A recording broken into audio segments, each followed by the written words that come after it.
Hey guys, welcome back to my channel. I'm Dominique. I'm a senior international business major at Howard University, and I'm going to law school in the fall. So I just finished my application process.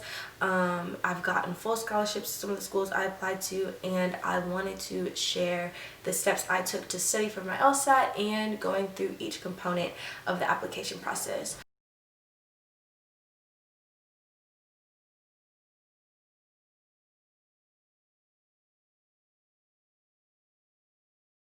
I'm going to do an in-depth video series, so it's going to talk about how I studied for my LSAT, my study plan, what books I use, each component of my application process, what's on my college resume, all of that stuff. This specific video, this is just going to be an overall tip Q&A type video because I don't want any one video to be too long. That's why I decided to break that all up, just so the information is easier to absorb. The first tip that I have for the overall process of everything is to make sure that you're very organized.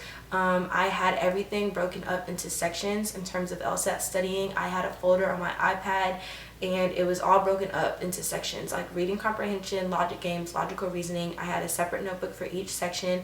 I had a separate notebook for practice test, and just keeping everything organized and separated so you're not overwhelmed. Also, for my law school applications, I had a notebook for that as well. So I had everything separated out by school so that I could go through my checklist and make sure I had everything for each application. LSAC also helps you with that too because it keeps all your applications separated.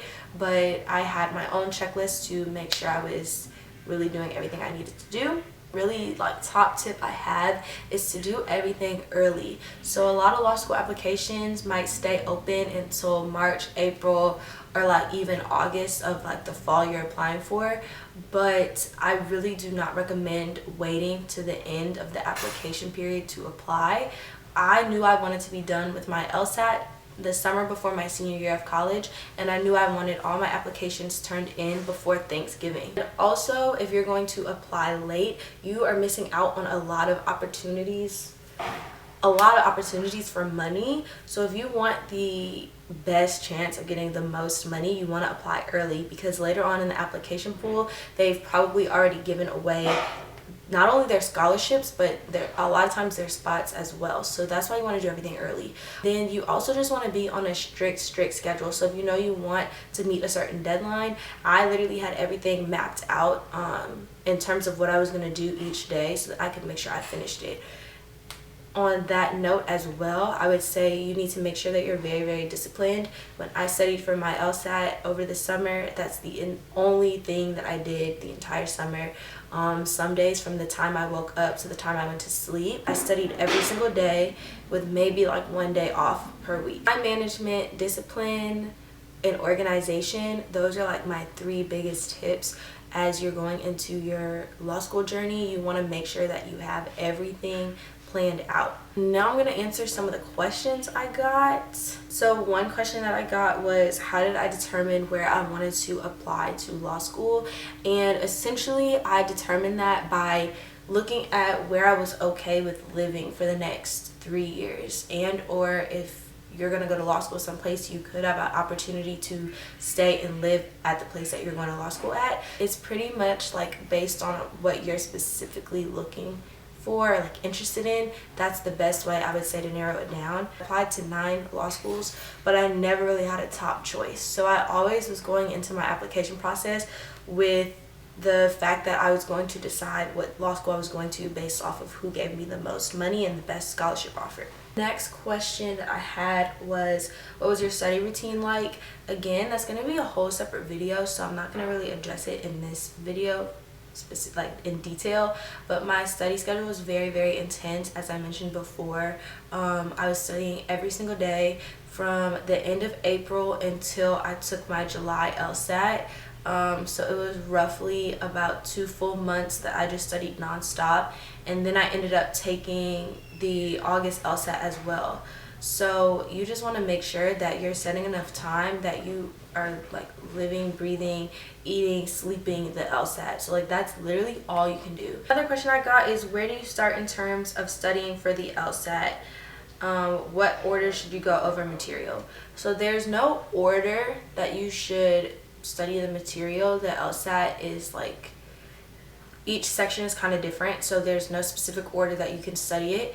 The best place to start is to take a diagnostic test. So you're going to want to take a diagnostic test just to see where your score is at, make a target score that you want, and your diagnostic test can help you determine how much you have to grow, and that then helps you decide how much time you need to study.